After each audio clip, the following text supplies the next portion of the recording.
Alright, today we're doing the baseboard on a bathroom using the coping technique. So I'll give you a look at what we're doing here first. Here's the bathroom, we just finished the tile. I've put in our plinth blocks, our door casing. I'm going to finish the headboard later. This is what we're doing though, the baseboard.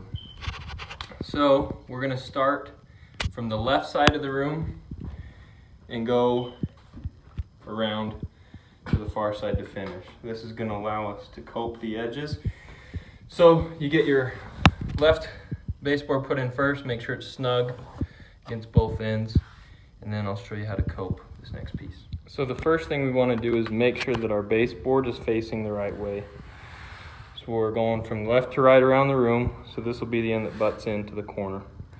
Next thing we're going to do is on our miter saw, is we're going to set this to 45 degrees. Most of them already have an automatic preset. We want to make sure that it is at 45 degrees.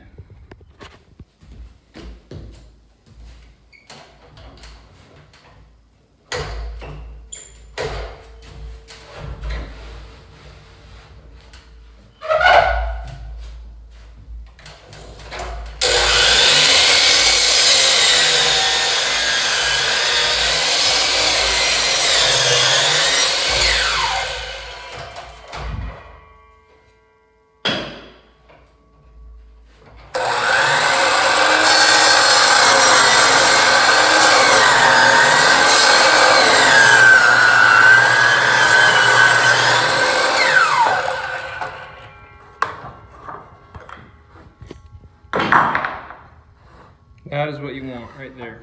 In order to save some time with our coping saw, we're going to set the miter back to 0, and we're going to just trim this straight edge of the wood here.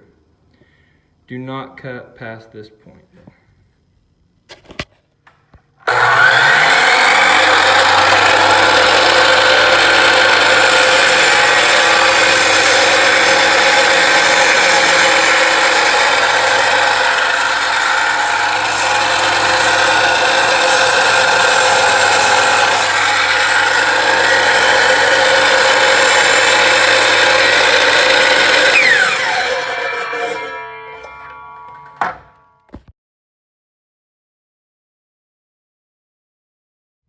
Alright, now for the actual coping. As you can see, we have this top part that is pretty detailed. That's what we're going to cope.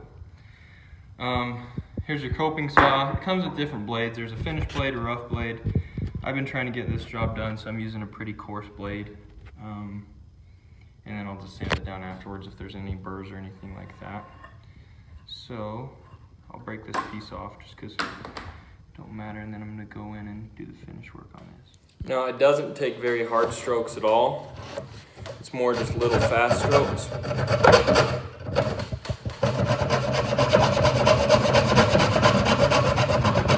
And as you approach the rounded edges, you're just going to twist the saw blade, the saw handle to go with it.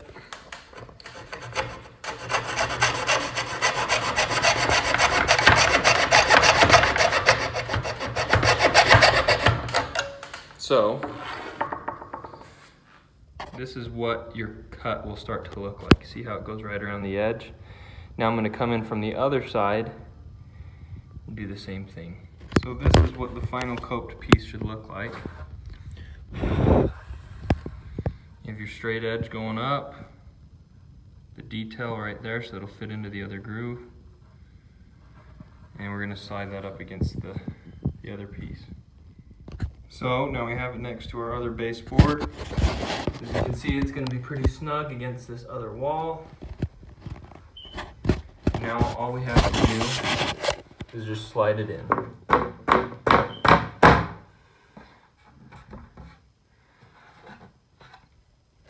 Like that. So our goal is to hold a tight gap like that all the way up, and ideally that groove is going to go in. This house is about 100 years old. It's been on fire 3 times and has never burnt down. So there are not very many walls that are square, and everything's a little bit off. So this is a tough house to do finish work on. but that is the idea. And then when we come in with our shelf on top of this baseboard, we'll be able to cover that up. So before you go start nailing everything in, stud finder comes in really handy. I have two. I have this one, and I also have my wife. So basically you can set it to a deep scan or just a stud scan. This has 2 layers of drywall on it just because of how old this house is. Been a lot of remodels done to it, so I use the deep scan. Basically just start in your corner. So that's right there.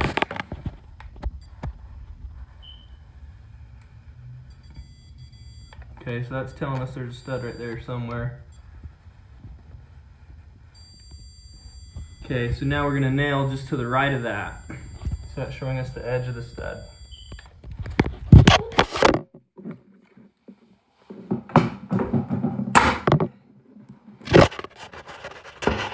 So, as you can see, it did suck it in quite a bit on the top edge right here. Now, if it was just in a random place like this, I don't know if there's a stud or not. Shoot it, and it didn't suck in at all. So you know there's no stud there. You don't want to put nails all over in your baseboard, it won't look good. So I do recommend using a stud finder.